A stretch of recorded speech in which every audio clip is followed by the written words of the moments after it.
Welcome to PureRouter. One of the most powerful features in PureRouter is the Playground.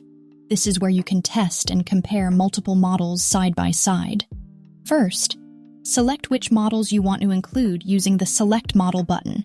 If a model isn't configured yet, you'll see an error message. That just means its integration key is missing. Make sure at least one PureRouter API key is active so the Playground can run tests properly. Once everything's set, type your prompt into the chat area. In the Playground, you can run tests in 3 routing modes: economy, balanced, and quality, and instantly compare response time, cost, and accuracy. It's the perfect way to experiment, find trade-offs, and understand how routing impacts results in real time. Try a few prompts and see how different models behave.